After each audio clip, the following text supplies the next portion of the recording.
जय Hind friends, welcome to learning 360। मैं हूं अंजलि और इस वीडियो में हम BJDG 172 gender sensitisation society and culture के चैप्टर 2 को कवर कर रहे हैं।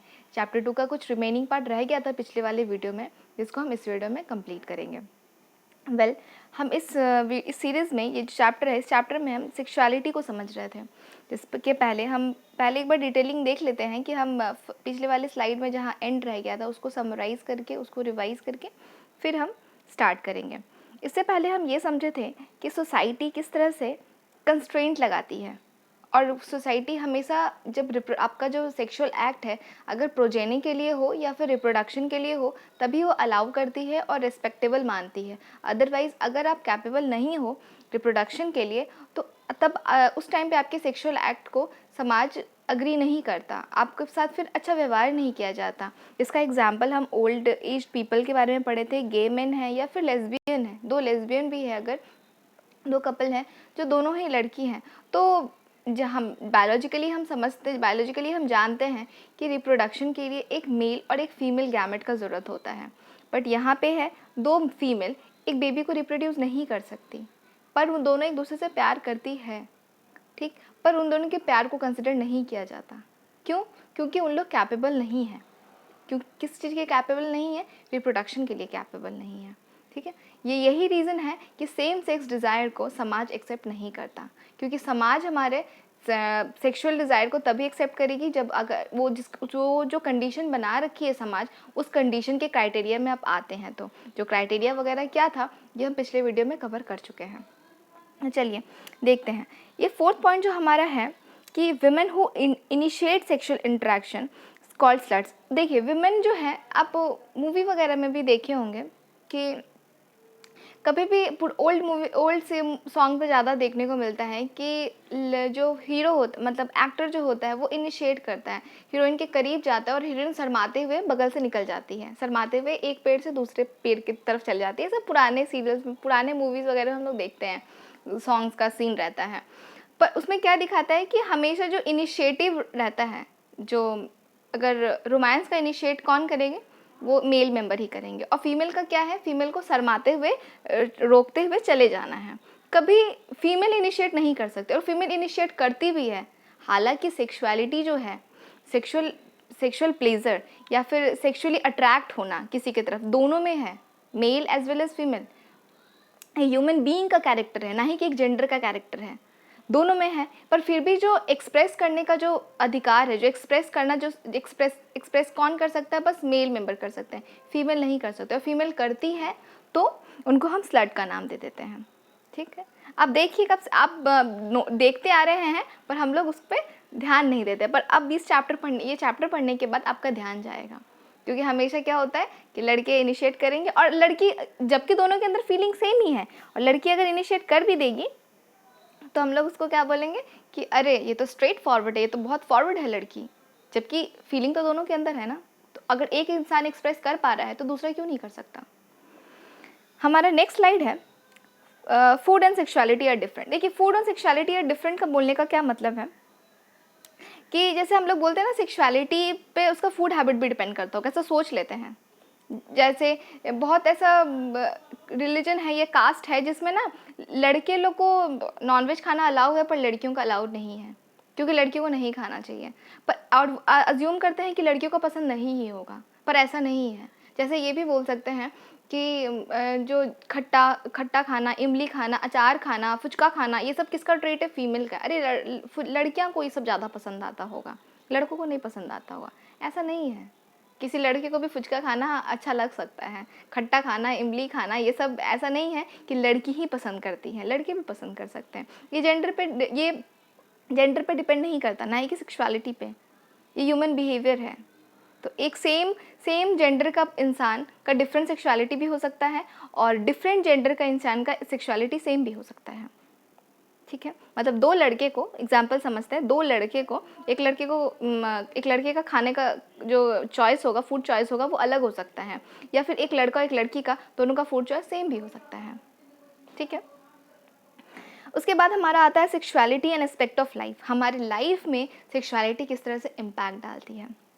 जैसे एजुकेशन में, मोबिलिटी में, मोबिलाइज में किस तरह से सोसाइटी कंस्ट्रेंट लगा के रखी है, सेक्सुअलिटी के कारण एजुकेशन भी इम्पैक्ट डाल रहा होता है, एजुकेशन पे भी इम्पैक्ट डाला जा रहा होता है, मोबिलिटी पे। थर्ड पॉइंट हमारा आता है डॉक्टर्स के ट्रीटमेंट पे। पहला पॉइंट जो है हमारा एजुकेशन। जनरली बहुत ही जो ग्रामीण क्षेत्र है, बहुत ही ज़्यादा रूरल एरिया जो होगा, वहाँ पे क्या होता है, क्लास 5th तक लड़कियों को पढ़ने दिया जाता है और 5th के बाद उनको ड्रॉप आउट करा दिया जाता है, ये बोल के कि स्कूल बहुत दूर है, अगर वो जाएंगी तो हो सकता है कि उनके साथ कुछ मिसबिहेव हो जाए या फिर उनके साथ कुछ प्रॉब्लम हो जाए या छेड़छाड़ जो बोलते हैं या फिर कोई सेक्सुअल वायलेंस उन लोगों को सफ़र करना पड़े। पर ये यहीं तक इसका रीज़न नहीं है। अगर आप उनके मम्मी पापा से पूछे, पेरेंट्स से पूछे कि क्या रीज़न है, आप 5th के बाद उनको क्यों ड्रॉप आउट करा दे रही, घर पे क्यों बिठा दे रही, अब क्या आप जितना पढ़ ली बहुत है, अब वो घर पे घर का काम सीखेंगी, ठीक है। कौन अकेले जाएगी, बड़ी हो गई है लड़की, जवान लड़की है, बाहर अकेले जाती है तो डर लगता है ना, बहुत सारे रीज़न। पर क्या ये वहीं तक है, यहीं तक सीमित नहीं है इसका रीज़न। इसका रीज़न ये भी हो सकता है, ये भी है, हो नहीं सकता, ये भी है कि ये भी डर होता है पेरेंट्स को कि कहीं विमेन कोई जो लड़की है जब वो बड़ी हो जा रही है तो अपने सेक्सुअलिटी को एक्सप्रेस ना कर दे, लाइक वो अपना एक्सप्लोर ना कर ले अपने सेक्सुअलिटी को, या फिर कोई जैसे हो सकता है ना कि कंसेंशुअल हो जाए, क्या उनको कोई लड़का पसंद आ जाए, वो अपने सेक्सुअलिटी को एक्सप्रेस करके वो कहीं क्या बोल सकते हैं कि सेक्सुअल रिलेशनशिप में ना आ जाए, इसके लिए भी रोक लगाते हैं। दूसरा हमारा आता है पॉइंट मोबिलिटी। कॉलेज के हॉस्टल्स वगैरह में क्या करते हैं कि हम लोग बहुत बार होता है कि रोक दिया जाता है, लड़कियों को बाहर नहीं जाने दिया जाता ना, एक टाइम फिक्स रहता है कि इस टाइम के अंदर आपको घर के अंदर आ जाना है, इसके बाद आपको नहीं जाना है। क्यों? तो ये बोलते हैं हम लोग कि हम लोग लड़कियों के लिए सिक्योरिटी प्रोवाइड कर रहे हैं, लड़कियों को बाहर नहीं जाने दे रहे हैं, पर यही रीज़न नहीं है। इनका भी डर है कि कहीं विमेन अपना सेक्सुअलिटी एक्सप्लोर ना कर लें। उन लोग का ये बस इसके लिए नहीं है कि वो प्रोटेक्टेड फील करा रहे हैं उनको, कि उनको प्रोटेक्ट करके रखे हैं, पर डर इस बात का भी है कि वो एक कंसेंशुअल रिलेशनशिप में वो ना आ जाए। इसलिए एक मूवमेंट आया था पिंजरा तोड़, जिसका मतलब यही था कि आप बाहर, जैसे लड़कों को घूमने का आज़ादी है, लड़के भी बाहर जा सकते हैं, लड़कियां भी जा सकती हैं, ठीक है। उसके बाद आता है हमारे डॉक्टर्स ट्रीटमेंट। डॉक्टर्स की ट्रीटमेंट में भी लड़कियों का भी कुछ प्राइवेट पार्ट में अगर कुछ इशू होता है तो वो बहुत शाई फील करती हैं, डॉक्टर से शेयर करने में नहीं बोल पाती हैं, और जिसके कारण वो इशू हमेशा दबा का दबा रह जाता है, ठीक है। यहाँ तक कंप्लीट हुआ हमारा। इसके बाद हमारा आता है सेक्सुअल हायरार्की, कि आप जो रिलेशनशिप बनाते हैं, रिलेशनशिप जो पहले भी हम ये बात डिस्कस किए हैं कि रिलेशनशिप समाज किन लोगों के बीच में एक्सेप्ट करती है, मैन और विमेन के बीच में होना चाहिए, with in the institution of marriage हो जाने के बाद होना चाहिए। देखिए एक बहुत नेक्स्ट हम लोग एक बुक अगर जब हम कवर करेंगे तो उस बुक में मैरिज का बहुत डेफिनेशन बहुत सुनने को थोड़ा अजीब लगेगा, पर है उसका डेफिनेशन कि मैरिज एक तरह से सोशल अलायंस है, कि सोसाइटी आपको अलाउ कर देती है कि आप किसी के साथ भी या मीन आपका जिसका शादी हो रहा है उनके साथ आप सेक्सुअल रिलेशनशिप बना सकते हैं। ये समाज के द्वारा अटेस्टेड किया गया कि ठीक है, यू आर अलाउड, अब आप अलाउ हैं। और पहले वही जैसे सिंदूर नहीं डला या फिर मैरिज सेरेमनी के होने से पहले अगर एक लड़का लड़की सेक्सुअल रिलेशनशिप बनाता है तो पूरा समाज उसको बोलता है कि बहुत गंदा फील कराता है, कि ये बहुत गंदा वर्ड वो यूज़ करता है, या फिर उनको नहीं एक्सेप्ट करना चाहता है, वो उस रिलेशनशिप को एक्सेप्ट नहीं करता। पर वही शादी हो जाने के बाद, मैरिज सेरेमनी के बाद सब कुछ अलाउ है, ठीक है, आप रहिए, कहाँ जहीं जाना है जाइए, कोई इशू नहीं है। तो क्या है मैरिज, क्या है एक तरह से आपकी बुक में लिखा हुआ है कि ये अलायंस है सोसाइटी की तरफ से। दूसरा हमारा आता है man and women of same caste, पहले भी हम लोग कवर किए हैं। देखिए इग्नू का बुक ऐसा है ना, इग्नू में तो बुक्स कोई टीचर आ नहीं रहे पढ़ाने के लिए, तो वो बुक इतना अच्छा से डिज़ाइन करते हैं ना कि आप बुक को जब पढ़ेंगे ना तो आपको खुद बार बार आपको एक ही चीज़ बार बार रिवाइज जैसे लगेगा ना कि एक ही लाइन को बार बार रिपीट किया जा रहा है, विद बहुत सारे एग्जाम्पल्स के साथ खुद समझाया हुआ रहता है। 2-3 बार 4 बार पढ़ने पर समझ आता है। पर ये जो डिस्टेंस में स्टडी कर रहे होते हैं तो अज्यूम करते हैं, चांसेस ज़्यादा होता है कि वो वर्किंग होते हैं, वो स्कूल नहीं जा सकते, वो अपना टाइम इतना नहीं दे सकते हैं, तो कभी कभी बुक्स को इतनी बार पढ़ना रीड करना पॉसिबल नहीं होता, तो इसीलिए ये वीडियो बनाए हैं। आप सुन के समझ सकते हैं। ये सुनने के बाद अगर आप एक बार भी बुक रीड आउट करते हैं, फिर समरी पार्ट देखते हैं और जो लास्ट में चेक योर प्रोग्रेस रहता है बुक अगर आपके पास होगा तो उसको भी सॉल्व करते हैं, तो फिर आप आंसर कर पाएंगे। और एक ऐसे भी ये टॉपिक ऐसा सेंसिटिव टॉपिक है कि हर एक ह्यूमन बीइंग को जानना चाहिए, एक रिस्पॉन्सिबल सिटीजन को पता होना चाहिए ये। दूसरा हमारा आता है the people who do not subscribe, और जो समाज रूल्स बना दिए हैं, जो नॉर्म्स बना दिए हैं, अगर वो रूल को कोई भी इंसान अगर उसको नहीं अलाउ करता है, नहीं फॉलो करता है, तो उसको फिर पेनलाइज किया जाता है। कभी कभी उनको डेथ का भी सामना करना पड़ता है, मरना भी पड़ जाता है। देखिएगा कुछ केस स्टडीज़ हैं। सोनारपुर में ये वेस्ट बंगाल का 24 परगनास का केस है, जिसमें 2 बच्ची लड़की टीन एज गर्ल्स सुसाइड करना पड़ता है, क्योंकि वो लोग लेस्बियन थी, वो दोनों एक दूसरे से प्यार करती थी और वो जानती थी कि उनका समाज उनको एक्सेप्ट नहीं करेगा उनके रिलेशनशिप को, इसलिए वो लोग क्या करती है, सुसाइड कमिट कर लेती है। ये सब क्या है, यही तो है कि समाज किस तरह से इनडायरेक्टली प्रेशराइज करा रहा है। कुछ केस स्टडी यहाँ पे देखिए किस तरह से ये वाला जो इनको नाक से ब्लड वगैरह आ रहा है, ये मारा गया है क्योंकि ये गे थे। एक और कपल है आसाम के जो सुसाइड कमिट कर लेते हैं क्योंकि इन लोग को अलाउ नहीं किया इन लोग के रिलेशनशिप को। एक जन को तो मार दिया जाता है रास्ते में ही। तो ये सब केस क्या है, दिखा रहे हैं समाज का कि आप अपने अकॉर्डिंग जो आप नॉर्म्स बना दिए हैं, अगर उसी के नॉर्म्स के अनुसार कोई चले तो बहुत अच्छी बात है, और ना चले तो फिर तो यही हाल होना है जो इनका हुआ। Only heterosexual relationship is accepted and approved. पहले हम लोग कवर कर चुके हैं पिछले वाले वीडियो में कि होमोसेक्सुअल हेट्रोसेक्सुअल के बारे में। सेम सेक्स के रिलेशनशिप को हम होमोसेक्सुअल बोलेंगे और ऑपोजिट सेक्स के रिलेशनशिप को बोलेंगे हेट्रोसेक्सुअल बोलेंगे। हेट्रोसेक्सुअल रिलेशनशिप ही एक्सेप्टेड है समाज में। क्यों? क्योंकि वो लोग रिप्रोडक्शन के लिए कैपेबल हैं। ठीक है। चार्म सर्कल देखिए, ये जो गेलन रूबिन है इनके अनुसार एक चार्म सर्कल है, 2 सर्कल बनाया हुआ है और वो बताती हैं कि जो समाज के नॉर्म्स को जितना ही फुलफिल कर पाएगा उनको चार्म सर्कल में रखा जाएगा, उनको सब कुछ दिया जाएगा, समाज के द्वारा सारा इनहेरिटेंस दिया जाएगा या फिर सब कुछ दिया जाएगा। और अगर जो उनके खिलाफ जाती है, समाज के नॉर्म्स के खिलाफ जाती है, तो उनको फर्स्ट ह्यूमिलेशन का सामना करना पड़ता है, वो फिर वो सर्कल के बाहर चले जाते हैं। जैसा आप एग्जाम्पल से समझिए कि अगर कोई लड़की अगर अपने पसंद से शादी करती है तो उनके मम्मी या पापा क्या बोलते हैं, अगर तुम शादी की तो घर में आना मत। लड़की के साथ भी होता है कि घर के प्रॉपर्टी से तुमको बेदखल कर दिया जाएगा, फिर तुमको नहीं आने दिया जाएगा। ये क्या है? क्योंकि वो जो सोसाइटी नॉर्म्स बनाई है उसके बाहर जा रहे हैं, तो उनको जो चार्म सर्कल है, जो बहुत अच्छा सा जो उनको सारा फैसिलिटीज़ दिया जा रहा है, उस फैसिलिटी से बाहर कर दिया जा रहा है। और वही अगर with in the institution of marriage करती है या फिर समाज के नॉर्म्स के हिसाब से करते हैं, तो उनको बोला जाएगा ठीक है, तब तो आपको गहना जो भी दिया जाता है, जो जितना कैपेसिटी होता है पेरेंट्स का, वो सब कुछ उनको दे के और रिस्पेक्ट देते हैं। उसके बाद हमारा आता है relationship between sexual hierarchy and patriarchy. Sexual hierarchy जो है और क्या पैट्रियार्की में कोई रिलेशन है? लगता है कि अच्छा पैट्रियार्की क्या है, हम लोग पिछले वाले वीडियो में कवर किए थे, एक बार रिवाइज कराते हैं। पैट्रियार्की है कि एक ऐसा रूल, एक ऐसे सोसाइटी जिसमें रूल किनका चलता हो, फादर का चलता हो या फिर मेल मेंबर का चलता हो, इसको बोलते हैं पैट्रियार्की। हमारे सोसाइटी में मोस्टली हम लोग यही देखते हैं, पैट्रियार्की देखते हैं। रूल किनका चलता है? मेल मेंबर का चलता है, फादर का चलता है। तो क्या आपको लगता है कि सेक्सुअल हायरार्की का किसी भी तरीके से डायरेक्टली और इनडायरेक्टली कुछ रिलेशनशिप है पैट्रियार्की से? हाँ है। अब इमेजिन कीजिए एक ऐसा घर जिसमें 2 विमेन काम कर रही हैं। ठीक है, ये 2 कपल हैं जो 2 विमेन हैं, तो इसमें कोई बड़ा छोटा नहीं है, कोई काम का डिवीजन नहीं है कि वर्क डिवीजन नहीं है कि हाँ आप लड़की हैं तो जैसे नॉर्मल सोसाइटी में क्या होता है कि अगर बेबी हुआ है तो डायपर चेंज करना है तो कौन चेंज करेगा?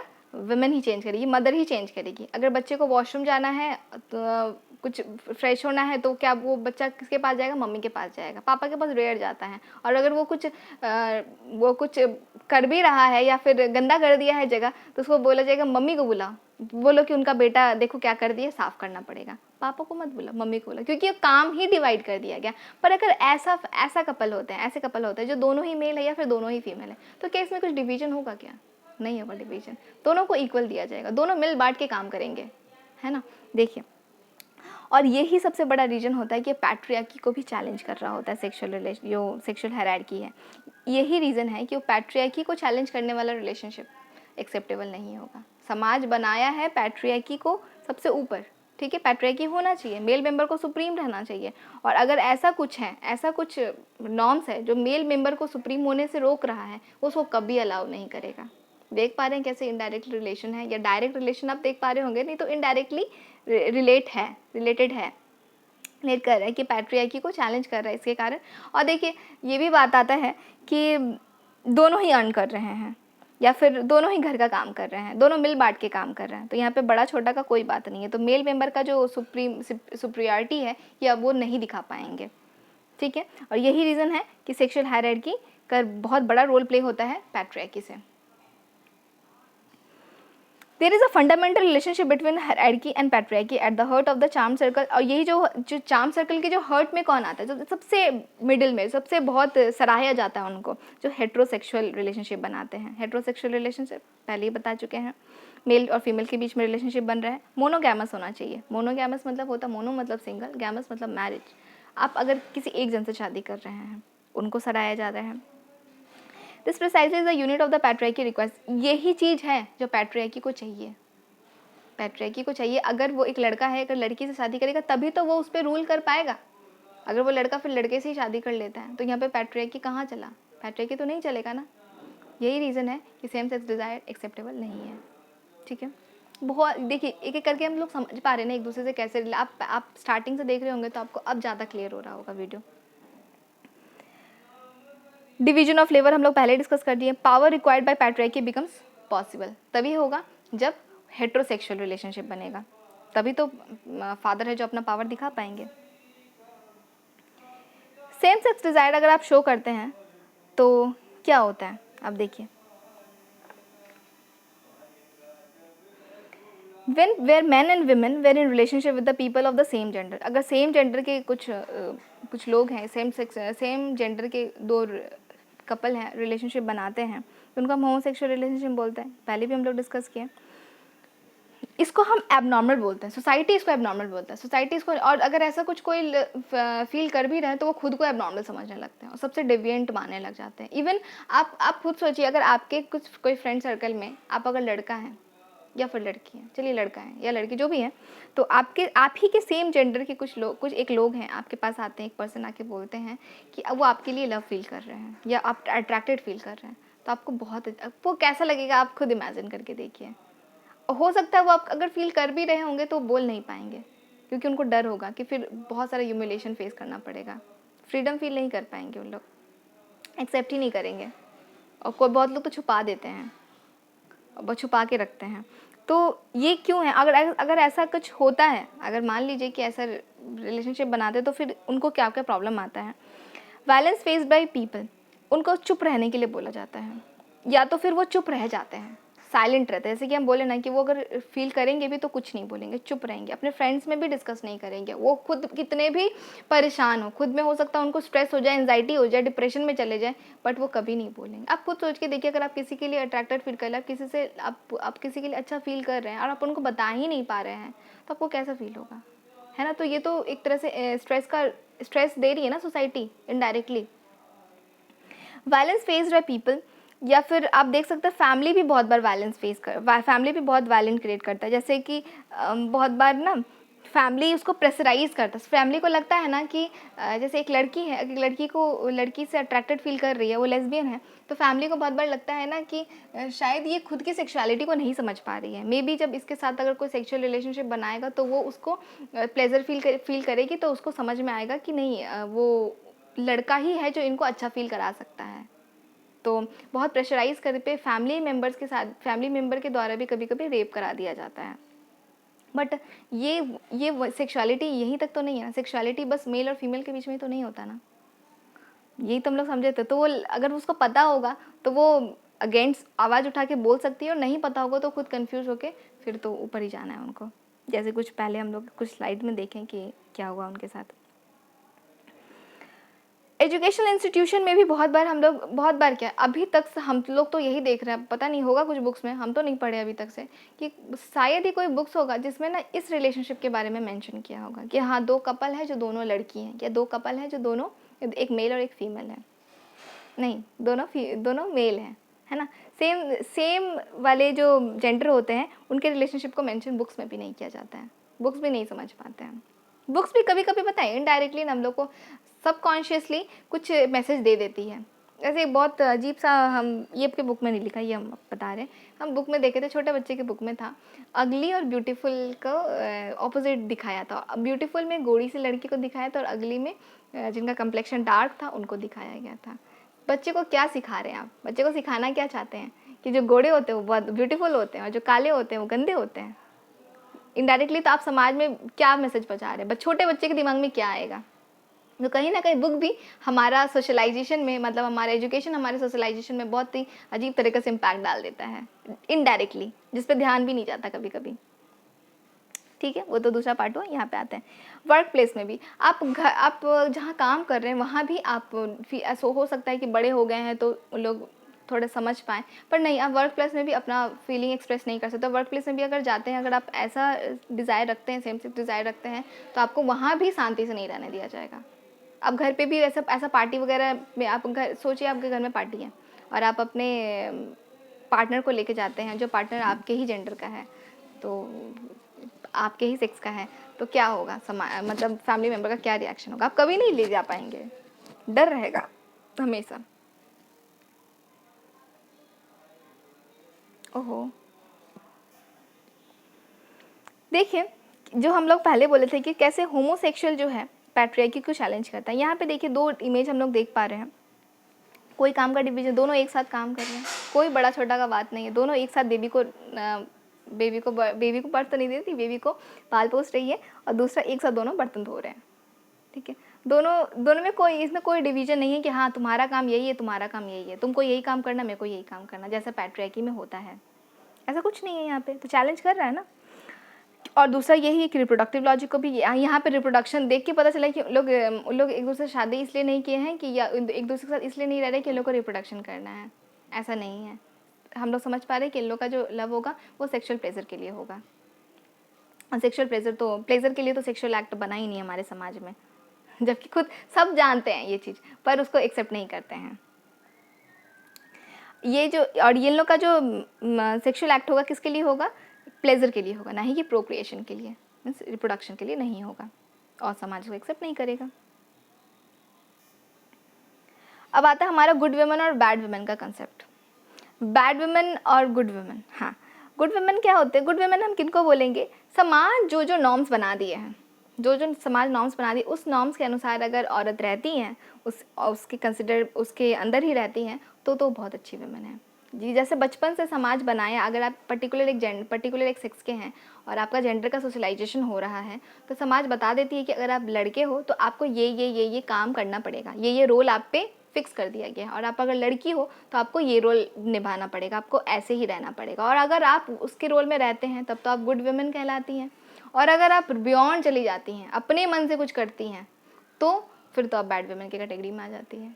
लाइक अगर बोल सकते हैं कि अगर आपका सोसाइटी अगर आपसे बोलता है कि आप साड़ी पहनिए, सूट पहनिए, तो फिर ठीक है, आप वैसे ही रखती हैं तो सही है। पर अगर आपका जो मन करता है, अगर आप वो पहनती हैं, तो फिर आप बैड वुमेन की कैटेगरी में आ जाती है। अपने मन का कर रही हैं तो बैड वुमेन, समाज के मन का कर रही हैं तो गुड वुमेन। ठीक है, दूसरा आता है कि सोसाइटी हमेशा चाहता है लड़की को सहना सिखाता है। घर पे भी हम लोग को बार बोलते हैं कि तुमको दूसरे के घर जाना है, सहना सीखो। और अगर कोई लड़की है, सहरी है, अगर उन पे जो भी कुछ बुरा व्यवहार हो रहा है, अगर वो एक सहरी है, जवाब नहीं दे रही है, तो फिर बहुत अच्छा, तब आप गुड वुमेन है। और अगर आप अगर आपको कुछ लगा कि नहीं गलत हो रहा है और फिर आप बोल रही हैं, अरे लड़की हो के इतना बोलोगी, लड़की लोग इतना नहीं बोलती, लड़की जात इतना नहीं बोलते, लड़की जात तो वो तो सुन के ही अजीब लगता है कि वो लोग बोल ही नहीं सकती ज़्यादा, तब आप क्या हो जाओगी, बैड वुमेन की कैटेगरी में चली जाएंगे। अगर आपके हस्बैंड सेक्सुअल डिज़ायर दिखा रहे हैं तो आपको हमेशा क्या बोलना है, यस। अगर आप नो बोलती हैं, आपको नो बोलने का अधिकार ही नहीं है, अगर आप नो बोलती हैं तो फिर क्या है, तब तो आप बैड वुमेन की कैटेगरी में चली जाएंगी। और आप फर्स्ट मूव भी नहीं दिखा सकते, हालांकि आप भी सेक्सुअलिटी को फील करती हैं, आप भी कभी कभी क्या होता है, ह्यूमन है हम लोग, जैसे हम लोग को भूख लगता है वैसे ही हमारा लाइफ का एक बहुत इंपॉर्टेंट एस्पेक्ट है सेक्सुअलिटी। तो हो सकता है वो भी कभी इनिशिएट कर सकती है, चाहती हो इनिशिएट करना, पर कर नहीं सकती। अगर इनिशिएट करती हैं तो अलाउ नहीं करेगा, ये लड़की नहीं करती, कभी लड़की फर्स्ट चीज़ नहीं करती। अभी भी समाज में कभी कभी हम लोग देखते हैं पहला प्रपोज कौन करेगा, लड़का ही करेगा, लड़की नहीं करेगी। लड़की प्रपोज की है तुमको पहली बार, मतलब पहला लड़की की है, तब तो सही नहीं लड़की होगी, तब सही नहीं होगी, तब सही नहीं होगी, ऐसा समाज बोलता है ना। ऐसा भी बहुत बार होता है। क्यों? लड़के अगर किसी लड़की को अच्छा फील लड़की को लाइक करके अगर वो उनको प्रपोज कर सकते हैं तो लड़की भी कर सकती है ना। लड़के करे तो वेल एंड गुड, लड़की करे तो गलत। बैड वुमेन की कैटेगरी में डाल दीजिए उनको फिर, अगर वो लड़की पहले प्रपोज की है तो। दूसरा हमारा सीरियल्स में भी आप देखें, मूवीज़ में भी तो देखें हम लोग बार बार कि लड़के पहले आते हैं। लड़की, बहुत रेयर मूवीज़ में होगा आपको कि लड़की पहले इनिशिएट की होगी, लड़की आई होगी, रेयर है। लड़की घुटने पे बैठ के कौन बोलेगा, लड़का बोलेगा। प्रपोज कौन करेगा, लड़का करेगा। सेक्सुअल एक्ट के लिए पहला इनिशिएट कौन करेगा, लड़का करेगा। लड़की को शर्मा के चले जाना है, मतलब। और इसीलिए बहुत एक नेक्स्ट स्लाइड में भी हम आएगा कि लड़की के नाम में भी हाँ है। लड़की को मतलब लड़की को मतलब हाँ बोलने का तो अधिकार ही नहीं है, और ना बोलेगी। आपको समझ लेना है कि उसका कोई डिसीजन का कोई मतलब नहीं है। ना बोलेगी, आप समझ जाइए कि उनके नाम में भी हाँ है, और मतलब वो उनका ना है ना हाँ है, मतलब कोई मतलब नहीं है कि ना बोलना है ना हाँ बोलना है, कि बस उन लोग वो जो आप चाह रहे हैं, मतलब जो मेल मेंबर चाह रहे हैं वही सही है। वो ना बोल रही तब भी आप कीजिए, और हाँ बोल रही है तो फिर तो उनको कैटेगरी में डाल दीजिए, बैड कैटेगरी में। बैड वुमेन में आता है कि वो बैड वुमेन हमेशा, वो bad women according to society bad women वो होती है वो जो खुद चाहती है, वो अपने ड्रीम को परस्यू करती है। अगर वो जो चाहती है, अगर वो अपने अनुसार, अपने मन के अनुसार काम करती है, समाज के नॉर्म्स को सोचे बिना, तो वो बैड वुमेन की कैटेगरी में आ जाती है। अगर वो अपनी सेक्सुअलिटी को एक्सप्रेस कर देती है, सेक्सुअलिटी है सबके अंदर, हम हर ह्यूमन बीइंग के अंदर है, पर अगर वो सेक्सुअलिटी को एक्सप्रेस कर देती है बीइंग अ विमेन होने के बावजूद, तो उसको बैड वुमेन का कैटेगरी दिया जाता है। ठीक है। उसके बाद हमारा आता है sexual pleasure and empowerment. Empowerment का मतलब क्या होता है, ये पहले पढ़ लें क्या?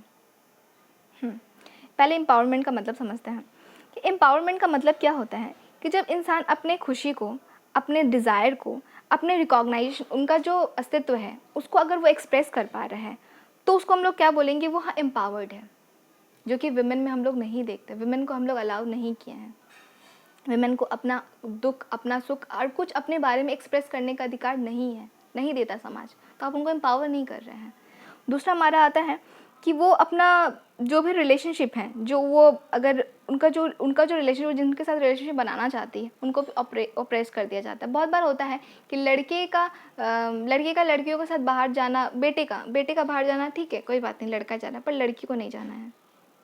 लड़की अगर अपने लाइफ में कोई भी लाइफ का ऐसा डिसीजन जो उसके लाइफ पे इम्पैक्ट डालेगा, वो लाइफ में अगर उस डिसीजन पे अगर वो अपना मत नहीं दे पा रही है, तो वो एम्पावर्ड नहीं है।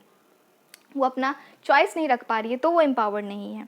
अगर आप एम्पावर्ड कब होगे, जब आप अपना अस्तित्व बता पाएंगे, अपने डिज़ायर को एक्सप्रेस कर पाएंगे, अपने लाइफ में लिया हुआ कोई भी डिसीजन में आपका भी बहुत बड़ा रोल होगा। ऐसा नहीं कि कोई दूसरा आके आप कोई ऐसा डिसीजन ले लिए जो आपके लाइफ का हो। आपके लाइफ का डिसीजन अगर आप ले पा रही हैं, दैट मीन्स आप एम्पावर्ड हैं।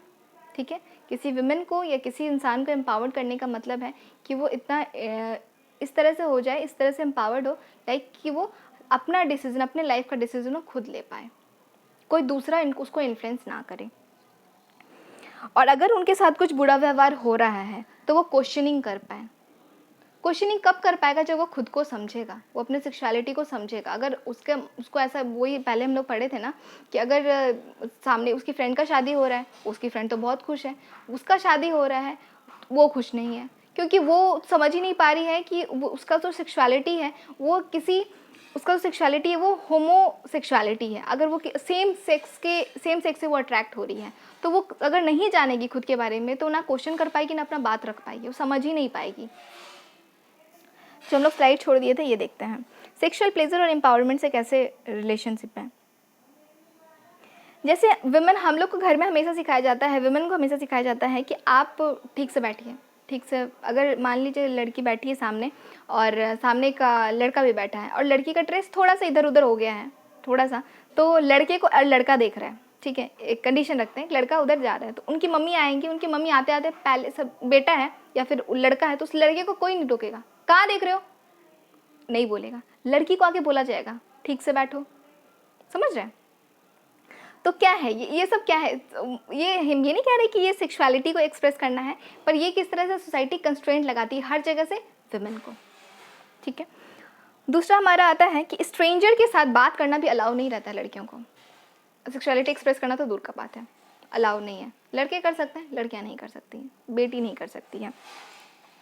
वर्क प्लेस में भी हम बहुत बार देखते हैं कि जैसे देखते हैं कि लाइक हम वो क्या समझाएं, देखिए जैसे कि एक केस स्टडी देखा गया है कि जैसे लड़की अगर देख रही है या फिर लड़की अगर बात कर रही है, एक राजस्थान में केस स्टडी को देखा गया था कि एक डॉक्यूमेंट्री मूवी था जिसमें कुछ लड़के बात कर रहे हैं, कुछ लड़के बोलते हैं कि अगर लड़की हाँ ना बोले ना तो भी तुम हाँ समझ लेना। क्यों? क्योंकि लड़कियों को, लड़की अगर ना बोल रही है इसका मतलब वो उसके अंदर में होगा, वो क्योंकि उसके अंदर होगा ना तो बोलने का अधिकार हम लोग दिए नहीं है उसको कि वो हाँ बोल पाए। हाँ तो बोल नहीं सकती, तो उन लोग क्या ना में भी ना ही बोलेगी, हाँ में भी ना ही बोलेगी, ठीक है। तो हाँ तो बोलने का अधिकार है ही नहीं, तो वो अगर ना बोलती है तो समझना कि वो हाँ ही है। पर ये ही सही नहीं है, ये एम्पावरमेंट नहीं है। वो ना तभी उसका ना बोलने का अधिकार तब होगा जब वो हाँ बोलने का भी अधिकार होगा, है ना। अगर जैसे वही बात आता है ना कि जब शादी करने से पहले अगर आप पूछते हैं कि आपको मंजूर है शादी, जो निकाह होता है, अगर उस टाइम आप पूछते हैं तो डाइवोर्स के समय भी पूछिए। अगर मत वहाँ से लिया जाता है, शादी करते वक्त लिया जा रहा है, तो डाइवोर्स देते वक्त भी मत लिया जाना चाहिए। पर नहीं, अगर लड़के बोल दिए डाइवोर्स डाइवोर्स डाइवोर्स, तलाक तलाक तलाक मीन्स तलाक, ठीक है। आप जब तब तक उसके ना उसका जब तक हाँ बोलने का उसको अधिकार नहीं देंगे तब तक वो ना भी नहीं बोल पाएंगी, ठीक है। और अगर कोई लड़की ना बोल रही है उसका मतलब ना ही होता है, हाँ नहीं होता है, चाहे वो कोई प्रोस्टिट्यूट ही क्यों ना हो, ठीक है। ये चैप्टर हमारा यहीं कंप्लीट हुआ। हाँ, थैंक यू, पीस।